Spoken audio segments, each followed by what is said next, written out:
বলছিলাম কি, মেয়েটা তো এবার বড় হয়েছে, বিয়ের ব্যবস্থা কি করতে হবে না? আমি তো আর কম চেষ্টা করছি না। মেয়েকে বিয়ে দিতে হলে তো ভালো পাত্রের ব্যবস্থা করতে হবে। দেখে শুনে বিয়ে দিতে হবে। ভালো করে খুঁজে দেখো, তাহলে ঠিক পেয়ে যাবে। ঠিক আছে, এখন আমায় খেতে দাও। খাবার খেয়ে গরুর জন্য ঘাস কেটে নিয়ে আসি। ঠিক আছে, চলো। এরপর সুরেশের বউ সুরেশকে খাবার খেতে দিল। আর সুরেশ খাবার খেয়ে কাজে নিয়ে ঘাস কাটতে গেল। ঘাস কাটা শেষ করে কাঁধে বস্তা নিয়ে বাড়ির দিকে আসতে লাগলো।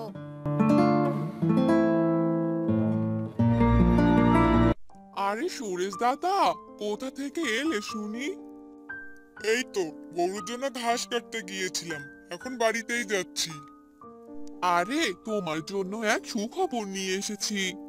সুখবর? কিসের সুখবর? আরে তোমার মেয়ের জন্য বিয়ের এক সম্বন্ধ নিয়ে এসেছি। ছেলে ব্যবসা করে, বাজারে দোকান আছে, অনেক ভালো বুঝলে। তাহলে তো ভালো হলো, আমি বরং মেয়ের সাথে কথা বলে নেই। হ্যাঁ হ্যাঁ, তাই করো। তবে বেশি দেরি করো না, বুঝলে। ঠিক আছে দাদা। এই বলে সুরেশ বাড়ির দিকে যেতে লাগলো। বাড়িতে গিয়ে সুরেশ তার বউ ও মেয়ের সাথে কথা বলল। হ্যাঁ গো, মনে হয় ছেলেটা ভালোই আছে। তুমি ছেলের বাড়িতে কথা বলে দেখো। ঠিক আছে, তাই করছি।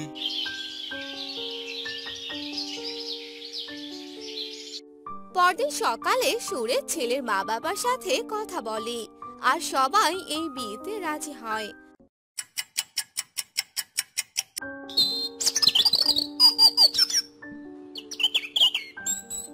আর কিছুদিন পরেই সুরেশ তার মেয়ের বিয়ে অনেক ধুমধাম করে দিয়ে দেয়।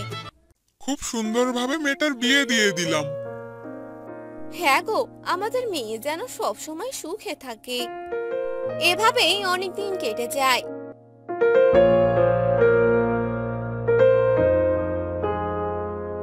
আর একদিন সুরেশের বউ সুরেশকে বলতে থাকে, মেয়ের বিয়ে তো অনেক দিন হলো, মেয়েটাকে কতদিন থেকে দেখি না, তুমি মেয়েটাকে নিয়ে আসো না। শুধু কি মেয়েকে নিয়ে আসলে হবে? মেয়ে শ্বশুর বাড়িতে থাকা সবাইকে দাওয়াত দিতে হবে।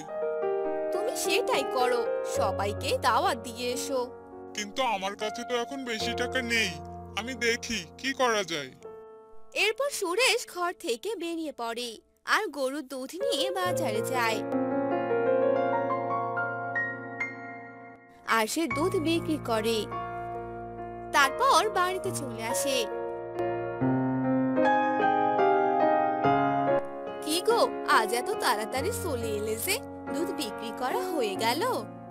হ্যাঁ গো, তবে আমার মাথায় একটা দারুণ বুদ্ধি এসেছে। কি বুদ্ধি গো? তাহলে শোনো। এরপর সুরেশ কানে কানে তার বউকে সব কথা বলল। এ কথা শুনে সুরেশের বউ অনেক খুশি হয়ে গেল। আরে বাহ, তোমার মাথায় তো অনেক বুদ্ধি, এবারে বুদ্ধিটা তো কাজে লাগাতে হবে। তাহলে তুমি থাকো, আমি বরং মেয়ের বাড়িতে যাই।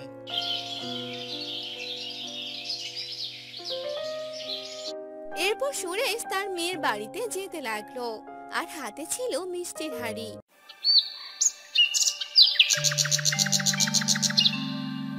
কিছুক্ষণ পরে সুরেশ তার মেয়ের বাড়িতে পৌঁছে গেল। মা রূপালী, রূপালী। আরে বাবা, তুমি আসো বাবা, ভিতরে আসো। তুই কেমন আছিস মা? হ্যাঁ বাবা, আমি ভালো আছি। তুমি কেমন আছো? হ্যাঁ রে মা, আমি ভালো আছি। তোর বাড়ির সবাই কোথায় রে মা? তুমি এখানে বসো, আমি তাদেরকে নিয়ে আসছি।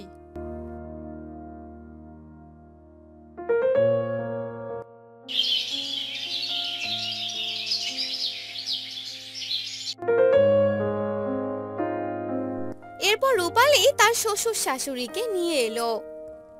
এরপর সুরেশ তাদেরকে নিমন্ত্রণ করলো। এরপর খাবার খেয়ে সেখান থেকে চলে এলো।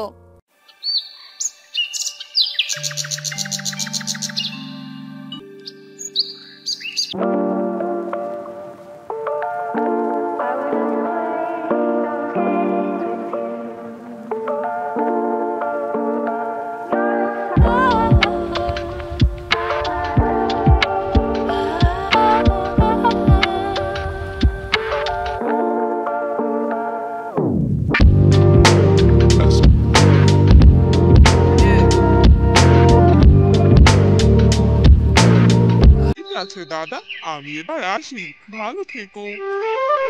সুরেশ বাড়িতে গেল আর বউয়ের সাথে কথা বলতে লাগলো।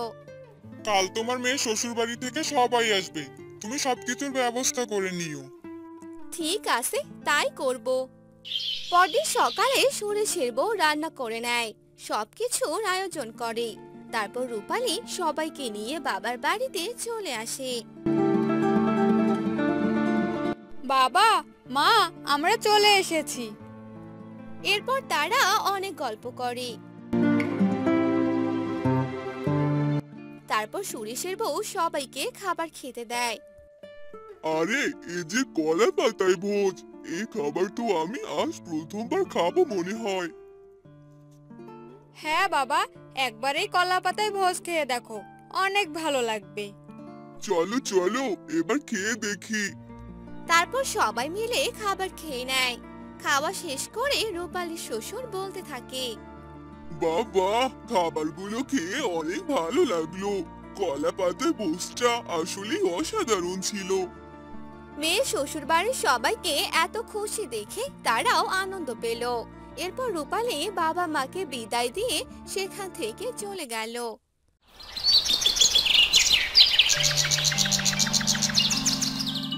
হ্যাঁ গো, এবার বলো তোমার মাথায় এ বুদ্ধি আসলো কি করে?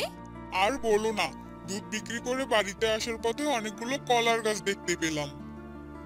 পাতাগুলোও ছিল একদম টাটকা। কলার পাতাগুলো দেখে মাথায় একটা বুদ্ধি চলে এলো। বুদ্ধিটা একদম দারুণ ছিল। দেখলে মেয়ে শ্বশুর বাড়ির সবাই কত খুশি হয়েছিল। হ্যাঁ গো, তাই তো দেখলাম, ভালোভাবে তাদের আপ্যায়ন করতে পেরেছি, এটাই অনেক। এবার আমি বাজারে গেলাম। এরপর সুরেশ বাজারে চলে গেল আর এভাবে তারা সবাই সুখে শান্তিতে দিন কাটাতে লাগলো।